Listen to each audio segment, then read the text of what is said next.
Welcome to Killer Women with your host, best-selling author Danielle Girard. The Killer Women Vodcast is pleased to be a part of the Authors on the Air Global Radio Network. To learn more about Danielle and her books, visit her at www.daniellegirard.com, and to access all of our vodcasts, go to youtube.com/Authors on the Air. And now, Danielle's next killer woman. Welcome to Killer Woman Podcast, a proud member of the Authors on the Air Global Network with over 4 million listeners. I'm your host, suspense author Danielle Girard, and my guest today is Catherine Coulter.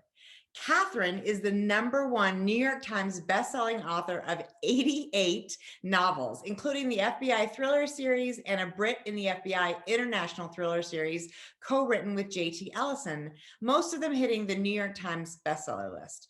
Coulter lives in Sausalito, California with her Übermensch husband and her famous pirate cat, Eli.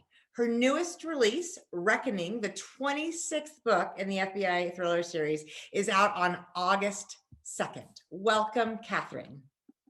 Thank you very much for having me. Isn't that a gorgeous cover? It is a gorgeous cover, but I have to say, I was looking back over all the books. They've done an amazing job. I think it's hard to tie in books covers for those many books in those many years, right? Well, normally, I have my hands all over them. And to be honest, they'll send me different color, different kinds of covers, and I'll say, good, but we need to do, so we're always tweaking. Yes. This one, I did not touch. They sent it to me and I said, who do I sleep with? This is wonderful. And please put them on all the rest of my covers for the rest of my career. I love it. I think, covers I've had some come at me too and been like, and then I have to call my agent and say, could you talk to them about this cover? Because it's horrible. But this is a fabulous cover. I love Breaking Glass too. It's like, it's got so much momentum, right? You can just feel it. And the title could have been Shattered. It could have been, that would probably have been better, but I think there are a lot of Shattereds, maybe more than even Reckoning. I don't know. I never checked. I think it works amazing. I mean, it is, and it's a fabulous book. I mean, first of all, back up before I get all excited and talk. Let's tell our listeners a little bit about Reckoning. Reckoning, as you said, is the 26th in the series. And one of my favorite characters in all the series is Emma Hunt in the Hunt family. She first appeared in The Target, which was the 3rd book, and you met her adopted father, Ramsey Hunt, a federal judge from San Francisco. And he was kind of hiding out in the Rockies in Colorado. And then one day he hears a sound, and he goes into the woods and finds this little girl who's been sexually and physically abused. And so this is Emma, and it's her story and how her mom finds her and how they have to escape the bad guys. It was one of my very favorites. And then Backfire was a 5-year sequel. And Emma turned, I guess 9 or 10. It was about 5 years because she was 6, so she was 11. And so we had another big to-do in that one. And as you know, or as people might know, she's a piano prodigy. She's absolutely amazing. And so I said, I miss you, Emma. So let's get some more crap coming your way. So poor 14-year-old Emma now has had quite a life, right? Yeah. Well, I think I think she's 11 or 12. Oh, yeah. Sorry, you're totally right. I'm thinking of what happened to when Kira was in my brain. Okay. Now, Danielle, I'm looking at you. Is that appropriate? Yes. You can look at me. Good. Yes. I mean, the camera is there just to capture us, but yes, I agree. It's hard to look at the camera when I know your gorgeous face is there. So no, because in the past, it's always I'm having to look at myself, which I really don't like. I much prefer looking at you. So this is very, very nice. Thank you very much. So this is all sorts of good stuff, bringing back characters the reader should know. And if they don't, They can go back and read those 2 books first. I would strongly recommend it. And then the other plot, many times the plots dovetail. Yeah. And in this one, they do. Yeah. Yeah, which Beautifully. was a surprise. Yeah, big surprise that they dovetailed. Well, no, I take it back. They didn't really. Okay, I lied. I'm sorry. Good. The other one is about a young girl who is nearly killed when her family is murdered. And she survives, and what saves her is her uncle, who's Australian. And he's kind of like he's the big dude in Australia, you know, the extreme adventures and all this stuff. Let me kill an alligator for you and blah, blah. So she spends her growing up years from age 12 to 18, well, to 22, because she goes to school in Canberra. But she always knows she's going to be a lawyer, and she's coming back to find out who murdered her parents in Port Royal, Virginia. Right. And so that's basically her story. We reintroduce, you see Griffin Hammersmith again, Mr. Gorgeous. And this was a lot. This book was, it's tough. This is a tough book. The reviews, I was surprised because one review said, well, this one is darker than some of the others. And I'm thinking, I didn't think so, but maybe so. I can see some points in that, especially when the 2 women are together. And I won't say anything more than that because I don't want to, I don't want to give any clues. But there were some moments there that I thought were pretty. Well, they're heavy, but in terms that maybe people believe that I'm torturing Emma too much, but basically she sort of steps out of the picture. Yeah. Which was, I think, the right thing to do, to put it on her mom and Sherlock. And that was very interesting to see Sherlock and Molly in action. Yes. So it was an interesting book to do. I really, really liked the ending in Australia. And also there is a surprise ending with Savage and Sherlock. The very last line in the book should make everybody go, ah! It definitely did me. I was like, whew. But we won't talk about that because that would ruin it. And nobody should flip to the back of the book first, because that is completely cheating, especially for such a great last line. So let's talk about this 2 plot thing. A lot of your books do this, Catherine. I know you did it in Vortex as well, which was the last FBI book.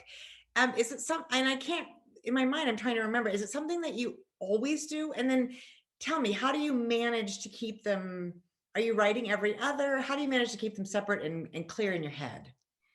I'd say 20 of the books are double plotted. And again, some of them dovetail, most of them do not, because they're very disparate sorts of plots, but sometimes they do dovetail. Like in Backfire, they dovetailed, which was a lot of fun to do. But most of them, I would say, and I fell into that habit maybe the 5th or 6th book. All right. And the one before that was Riptide. Oh, that was fun. That it's set in Maine. Most of it is in Maine, and then we come to Washington, you're in New York and blah, blah, blah, but the bulk is in Maine. And so I remember on the tour, I told my publisher, well, I really want to start it in Maine because, the last time I was there, people said, why don't you write a book about Maine? And I said, well, you guys talk funny, and I don't know how you talk. I can't duplicate that.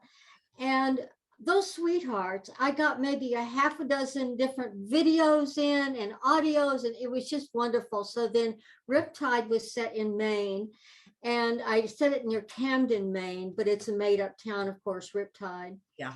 And so that was a lot of fun. And that was the last single plotted book, I think. And then from there, it was mainly double plots. And I don't know why that started, but I think it was 2 ideas and I was just torn. I said, well, let's do them both.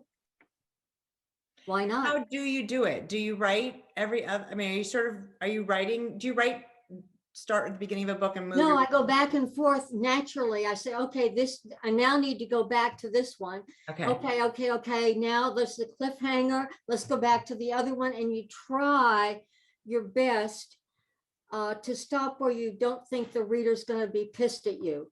Right. Like, no, it's only the plot. so I really try hard not to do that to a reader because I'd be pissed too. Well, it just means we have to read on. I mean, there's always a question at the end of the chapter, which is, I agree with you. Don't leave us really hanging, but there's always a question. So we're like, well, we can just stay up a little bit later.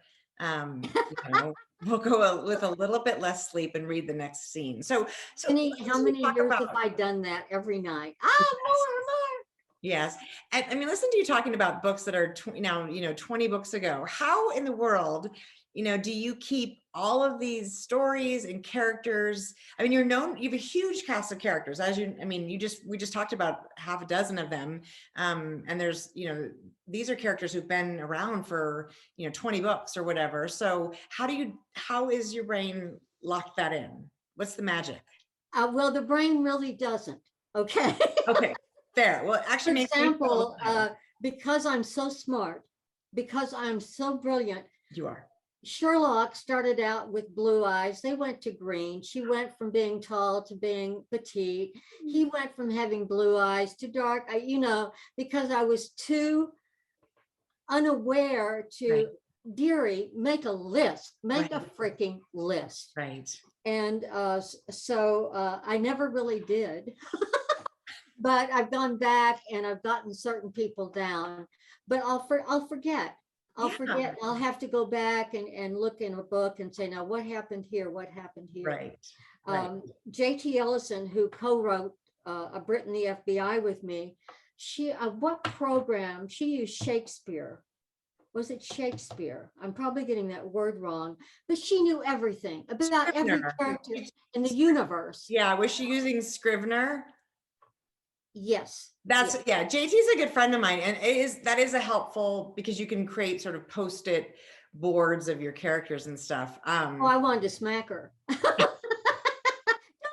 Don't be so smart. She was so smart, so smart. What she brought to the series was the technology. Yeah. I mean, she was born with a computer chip in her armpit.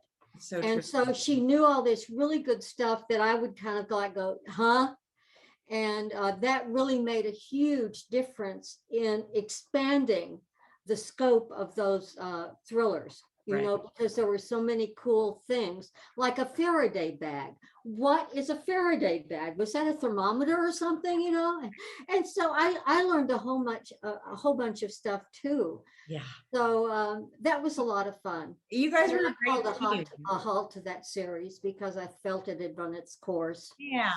Yeah, that happens, of course, but they are wonderful books they were. So let's talk about Savage, because but he doesn't appear at the beginning of the Cove. He sort of shows up in the sort of end, or not exactly the end, but sort of the last third of that book, right? Which was the first thriller, right? And now here he is. So what about him sort of spoke to you in a way that you were like, he has to be a central character. I want to get to know him. Well, you're not going to believe this, but it's totally true. And as a writer, I'm sure that you have experienced this. The Cove was entirely based on my sister's idea. I was at a family reunion and she walks up to me, and for the first and last time, she said, have you ever heard of a little town on the coast of Oregon called the Cove? And she said, they have the world's greatest ice cream and bad stuff happens. And I just went on point, because I'd written some romantic suspense, but not a pure thriller. So I told my publisher, and, they didn't want to monkey with it. Everything was working fine. So I just dug in my 3-inch heels, and I wrote the book, and they loved it. They wanted to make it into hardcover. And I said, are you freaking nuts? Why not? Failing is fine, but you do not want to fail in hardcover. Interesting. Right? Interesting. So this was brand new. So they did it. And they brought it out in paperback, and it did really remarkably well. They brought it out in hardcover later. Right. But when the book was out and all this kind of stuff, they said, well, when's the next in the series? And this was a standalone title. And I kind of went, what? This was my one. Yeah, exactly. I was doing this once. So this I know has happened to most authors. Yeah. There was Savage in the back of my head and said, "What about me, Catherine?" And I said, "Okay." He was a computer genius, which I was not, but that's okay. And he created Max. That was his, his mining program and all that. He was very, very good. And so he started then, the second book was basically Sherlock's book, but of course that's where the first book they were together. Right. And then from then on, it just went. And I remember JT telling me, she said, "Well, a series is not a series until the fourth book." And I said, "Yeah, what's wrong? Oh, come on, go away, go away." She was right. She was totally right. The fourth book was The Edge. And that's when it became a series. And you know it. You feel it. You said, "Okay, we're off. We're going now." Because we have this, because there's the connection between Sherlock and Savage, and you've got this cast of characters, and it just kept building up, like you brought in Point Blank, you brought in Ruth Warnecki, right, in the cave, and then she met Dix, and now they're practically in every book. And Griffin Hammersmith, who was also psychic like Savage. Some people love the woo-woo, others do not. So maybe every fourth or fifth book, I'll have that in there. Have some psychic stuff going on. Which is so fun. Like, why not play with this? There's so many aspects of these characters. They have so many different things that they're good at and interested in. So let's talk about Sherlock, though. First of all, like, do you remember why? She's tall, slender, and blue-eyed. Well, she sounds like you. That's fabulous. Yeah, right. Tell me. I'm only 5'9". Well, I wish I was 5'9". I am barely 5'4 3/4. But how did Sherlock, first of all, how did the name, you just decide, like, what a fun name for a female, agent? Just came, have you ever written a book or you started a book and you couldn't get the name right? And they wouldn't move without the right name. Yeah. And it just came into my head, "You're Sherlock, aren't you?" And she said, "Yes, I'm here." Finally, right. Yeah, finally, and that was it. my name. Yeah. And it just worked out that way, Sherlock and Savage, and it just became a pair. It was all unplanned. I love the duo. Playing with the strengths of each of them is, and sort of the way they worry about each other and the way they support each other. And that's, if I was going to be an FBI agent, I would certainly want to be married to, somebody in the business. Savage. So I don't tell my husband, but Savage would do. I love it.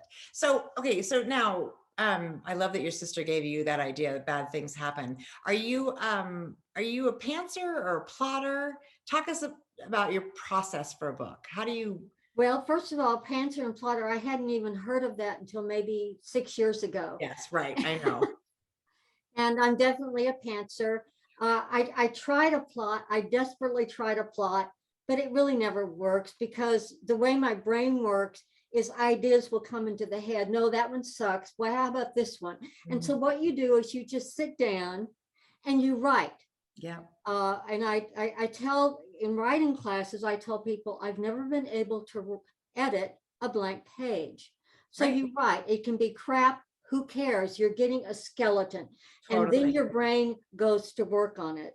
Totally. So stuff that will come out could have nothing to do with this great outline that was kind of dancing around in the air over here. So definitely a pantser, although I wish I could plot better. That's totally me. AT is also a pantser, but what happened was remarkable. What happened? We kind of looked at each other. I had an idea on the first book to do it about the Koh-i-Noor diamond. And this was the 106 karat diamond that in the Queen Mother's crown, but no idea about a plot. She had no idea about a plot. We sat down facing each other and plotted one chapter to 99. What? Back and forth, back and forth, back and forth. And there were holes, but the fact of the matter is, we did it. I think going off each other was kind of like writing and then thinking and, just back and forth.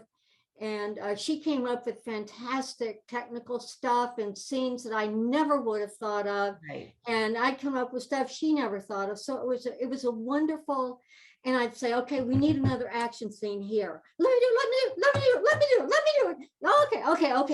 Okay. And so You it can fight was over the fun stuff. So did you then end up, that's incredible. So you basically two pantsers, as we now call them. And you're right. I've been publishing for 20 years, and it was definitely not a word that I used. It was only, are you a plotter? And I was like, no, I'm totally a failed plotter. I can't plot. But did you guys end up then, doing that for future books? Were you able to well, some of them were easier than others because we just couldn't figure out what's going to happen to you, Right. idiot. I don't know. Right. And but it worked out. Some were harder to do. She came up with more ideas. I'd come up, it was just I'd never done that before. She'd never done it before. So I think when you look at the 6 books, we're both very proud of them. Yes. Very, very proud. Yeah. And I get emails, people saying, well, when's the next Brit in the FBI? And I said, I'm sorry.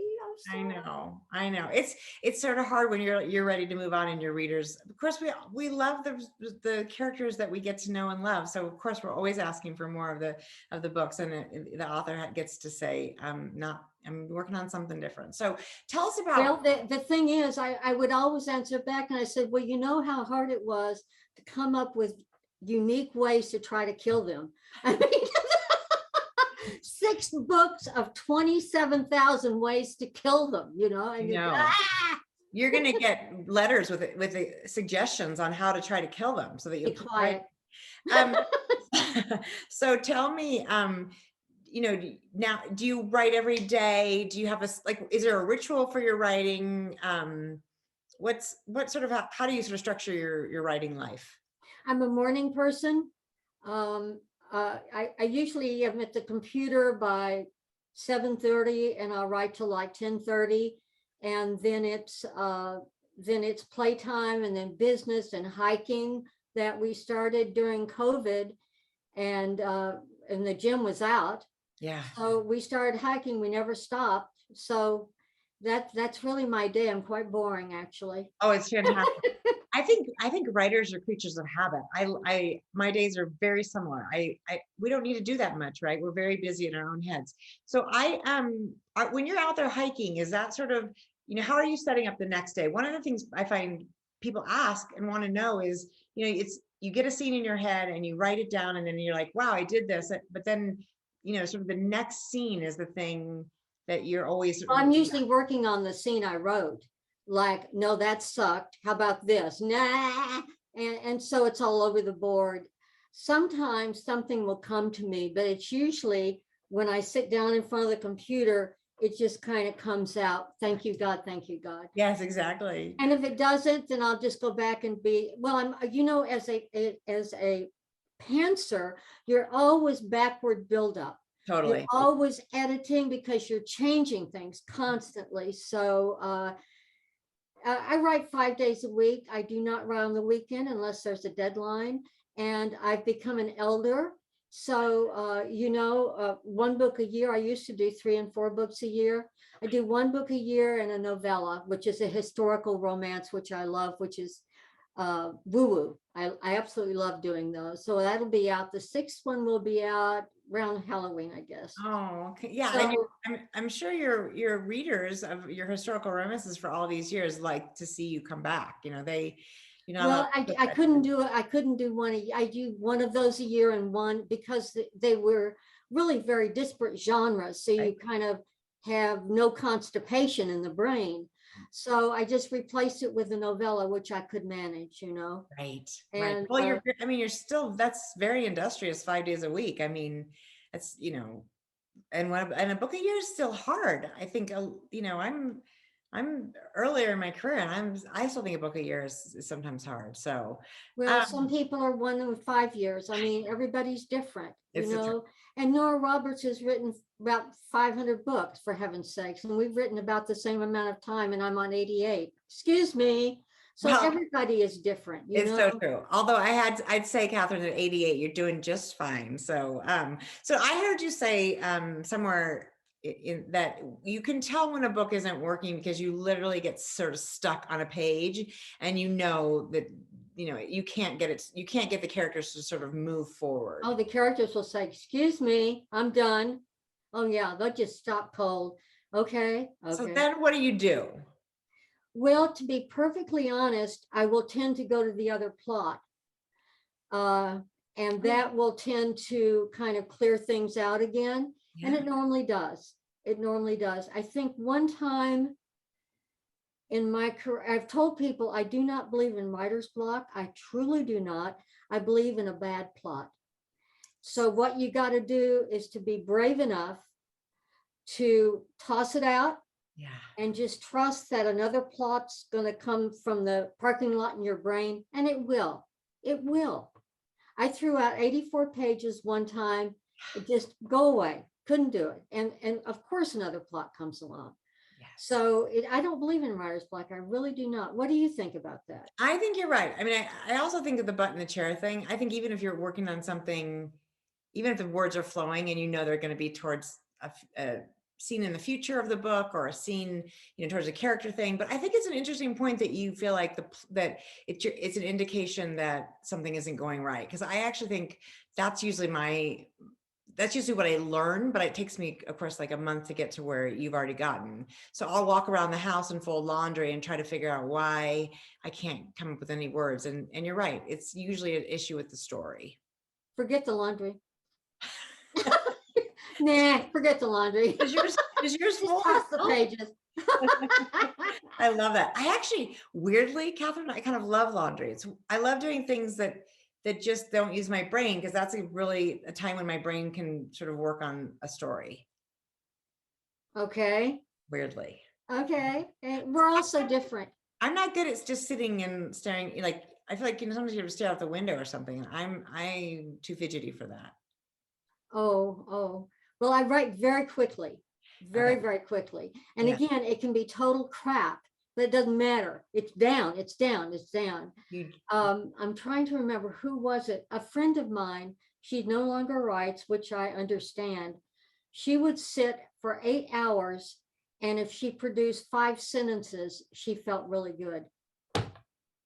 And she wrote beautifully, but I don't want to write the best sentence in the freaking universe. I want to tell a story. Let's get on with it, I'm a story. Beautiful writer. I totally believe it. And that's a very dedicated writer friend of yours. But no, I can't sit down that long. If I sit for 4 or 5 hours, I am ready to spring through the ceiling. So I'm 3 hours and I'm out of there. And Nora writes 10 hours, she writes 8 hours a day. She puts in a work day. And I just say, you're nuts. You're just an alien, Anyway, she is. Yeah. There's too many fun things to do. So, are you pretty much like, I'm here at my computer, for 3 hours and then I'm out? Or do you say, I'm going to get to this many words? Or everybody gets... No, I just write for the time. I never pay attention. Isn't it funny? I think there's a new thing that I've noticed lately where people are really like sort of obsessed with their, word count. And it's a certain word count. And I sort of feel like some days 3 hours can be 5,000 words. And some days it can be, 1,500. So who cares? Yeah, exactly. And the fact is, who cares? It is what it is. So don't stress about it. Just write. Right. Just write. Every once in a while, I'll check the word count and say, oh, okay. But it's so unimportant. It really is. Have you found too, with the number of books, it doesn't matter when I was writing historical romances or romantic fiction or the thrillers, they all come out about the same number of words. It's the most amazing. And I never even think about it. And I say, whoa, look. Right. So are you somebody who thinks like, I have all these people now that talk about like the 3-act structure, and I've always done that very instinctively. And sometimes when people ask, well, are you in the middle of act 2? And I think, oh my God, I don't even know. I'm just, and I'm on page 250, so I must be. Exactly. Yeah, I am. I feel like I should know exactly sort of, but I think we've read so many stories and watched so many stories, right? We sort of sense it. Well, I think it's instinctive. Right. And I love when an author wrote, said, if you get to a saggy middle, kill somebody. That always picks things right up. It's true. Good idea. It's a little awkward in historical romance, but it works really well in thrillers, right? So now I heard that that your husband is your first reader. Is that true? He is, he's my editor, and he's an absolute son of a bitch. We try not to have divorce court because everybody in the house goes, oh no, Exactly. but when the book goes in, the editor has nothing to do because it's perfect. He's that good. He can't write out of a paper bag, Right. but he can edit like a. But he's not an editor by trade. That's not his job. No. We just kind of fell into it.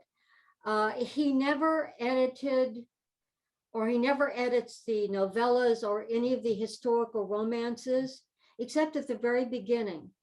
And I don't know how we fell into this, but we did. And since he retired, it's worse. He's got more time to be critical. So that is tough for me to get my hands around, the idea that he reads those stories, because I'm married now to almost 28 years, and I want to kill that man when he makes even a little suggestion about something. So tell me, how did he Killing is a good idea. Yeah. Oh, just a second. People, if you're looking at the top, you see the word Karen.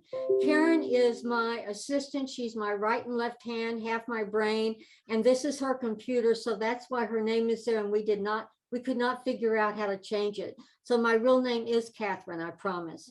Okay. So tell us, actually, that's a good point. Catherine, tell us why we are using Karen's computer, because I thought that was really interesting.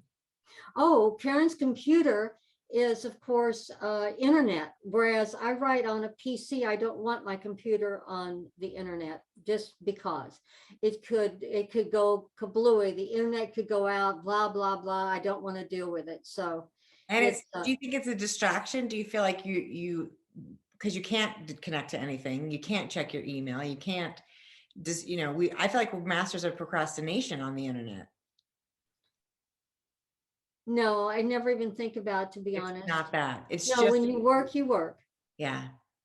And truly, anybody, you were talking about all these things like first act and second act, and go away, and being obsessed with word count or pages or whatever. People, I think so many workshops or people giving them advice makes them focus on the wrong things.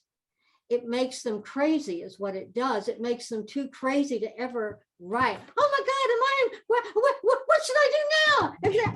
Act 2? This is just nuts. Just sit down and write, and don't worry about anything else, And just I hope, yeah, go ahead.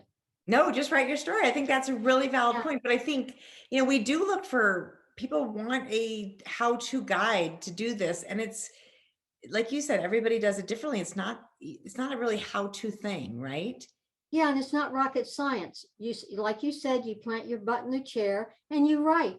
You get words on the paper, and then you can start thinking. Then you can start thinking and saying, well, what about this? What about that? Right. What is my character going to do? Do you find your characters speak to you? Do you think they talk to you? Yes. Sometimes they're talking to each other so fast, I can't keep up. And I type 95 words a minute. Okay. I'm very, very fast, and I can't keep up with them. This will happen, once every 2 or 3 books, for a little while, where it's just, because they've been working on it back here without telling me. Right. Let us out. Bah! Right. Especially the dialogue. I find that you can hear, that's the best, right? When they start to sort of talk to each other, and you just feel like you're the court reporter. Yes, thank you. That's very well said. That's perfectly said. Whereas when it comes to descriptions, I usually will see it, but then I have to work on that a little bit, to get this right, that right, the other right. Let me just hang that up again. Okay. No, I think that makes total sense to me. So, okay. So we were talking a little bit about sort of the length of the books. And I think that's an interesting point. You were talking about how your historical romances where there's no option to kill somebody for the saggy middle if they're Well, ever. kind of, yeah, because most of my historicals they're funny and they have mysteries. Okay. So there's a little bit of that in it, but it's a very different beast. No, there's a lot of that. There's a Yeah. lot of that. Okay. Yeah. And then you find out that the books are about the same length. What do you think? That's your subconscious that works through how a story is told, do you think? Yeah, I mean, the brain, I think you're training your brain too. The more you write, you're training your brain for expectations, and this is what's going to happen. And I found it amazing, but most friends who have written a long time say the same thing. Mm-hmm. Words, the books are about the same length. If they write an 80,000 word book, that's what they all are. You know, it just, have you gotten to that point? Yeah, I'm trying to carve them down a little. You know, everybody now wants a shorter book. So I'm trying to be a little bit, but you're right. No, they always end up being about 100 to 105,000 words when I'm done with the draft. Yeah. Yeah. So, well, maybe that too, but then I will edit like a fiend and bring it down. Right. And then of course, Senor Coulter. Yeah, no, he's very, very good. I would rather him do it because he will catch stuff because he will spend 10 times more amount of time than an editor has time to. I know. So you're going to get a better product, even if it's painful. The product is the best it can be. And that's what we want, right? We want the reader to get something that is the very best that we can provide. So that's exciting. Yes, without me going to jail for murder. Yeah. Which is also important. Let's not go to jail for murder. Plus, who would edit your next book if he was gone? So we need him. I'm sorry? I said, who would edit your next book if we killed him? No killing your husband. No, maiming. I'm only to maiming. Maybe just leave the parts he needs for editing. Okay, so tell us now what I know we have a time. I can't talk to you all day, even though I'd like to come over and talk all day. What is next? What's coming out? You've got the historical romance coming novella. Well, it's a novella. And it's Jason Sherbrooke, and not Jason, it's Grayson Sherbrooke. And he's one of the characters in the 11 books Sherbrooke series. And he was a very popular character, and he was a writer. And he wrote scary stories about other beings. And so I just continued it in real life, and he has otherworldly adventures all over the place. So it's tons of fun. Yeah. And he has a little son. He's a widower, a little son, Pip, who's 5. It's set in 1841. Oh, wow. And in England, and where he lives, and you have all sorts of characters. We bring in his family that the readers already know. Right. And it's just a lot of fun. It will be sometime in October. It'll be out in October. This is beginning of August, and we'll see how it does. I don't know the pre-orders yet, for example, on Amazon. I haven't asked. It'll be great. I hope they're up there. Yes. And if they're not, people get out there and pre-order it. Exactly. So everybody, this is the book that's coming August 2nd, which is coming right up here now. And then Catherine, 2 weeks. Yeah. Is there another FBI book coming next year? Well, what's happened is I decided that I wanted not to be I'm an elder. So I wanted more time to smell the roses. Fair. And that I did not want to be under contract anymore. I would write a book at my pace. When it was finished, then I'd sell it. I love it. But they talked me into it. They said, take as much time as you want. So we set a 2-year thing. I love it. Well, I'm on page 60 of the next book. The outline is due a year from August. I think you're going to be just fine on that deadline. I think I'm going to be fine, but my husband will probably take a whole lot longer to edit it, which is fine too. I don't care. Yeah. But there's another one, but don't yet. All we really want to hear is there is definitely another one that you're working on. Yes, so definitely. That's what now I understand that you spoke to Ellison. before. I did. Yes, I did. Have had so much fun. I just decided, I feel like I spend so much time alone in my basement with myself that I wanted to start to talk to women, who are doing this kind of crazy job for women, right? It's not a crazy job for women, but I feel like oftentimes people look at us and think, wow, you look so normal. How do those You dark write children's books, right? young adult, sexy romances? No. So I thought it would be really fun to just get to explore this genre with, women. And I'm so lucky I've gotten to speak to, some of the most powerful women in the business, yourself right at the top of that list. So I'm so grateful. And Ellison Brennan, and I'm going to talk to Sandra Brown coming up, and it's really, really fun. Well, say hello to her. I haven't seen her in 1,000 years. I know. You know, Nobody's seen anybody, right? But I will. No. And tours are, who wants to go on a tour anymore? You just don't. Mhm. Plus, tours really were, even when we did them, they were a total waste of money. Well, they're exhausting too. I'm good for like about, an hour. And then, so to do one after another, that was just too much for me. I'm an introvert. So. Okay. Yeah, I don't think so. I don't think so. I'm an extroverted introvert, Catherine, but I definitely, after we get off the phone, I probably will go and take a short nap. But no, this is super fun. Okay. So we have another FBI book coming sometime soon. No hurry. You're taking your time. You're smelling the roses.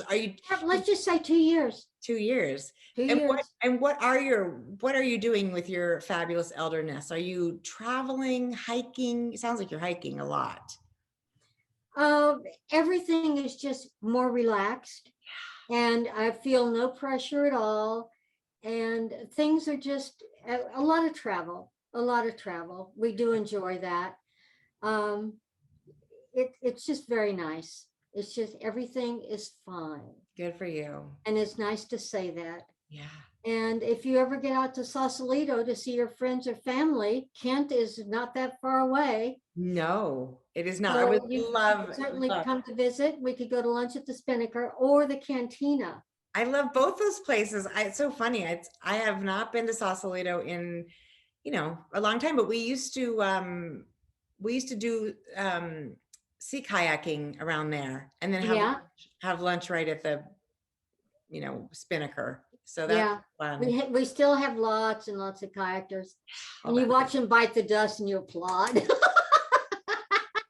Because most of them are tourists, right? You have a lot of Oh, Catherine, what a joy. Well, listen, I want to thank you so much for joining us today on Killer Women. And I want encourage everyone to come and check. I can't believe there's anybody out there who has not read the FBI thriller. From your mouth. But if they haven't, they've got a lot of catching up to do. And this was another fabulous installation. And Catherine, you are a force. I'm so happy. Of course, I'm a force. Yay! Okay, and this is Killer Women. Thank you so much for joining us. We will see you next time. Bye. Bye-bye.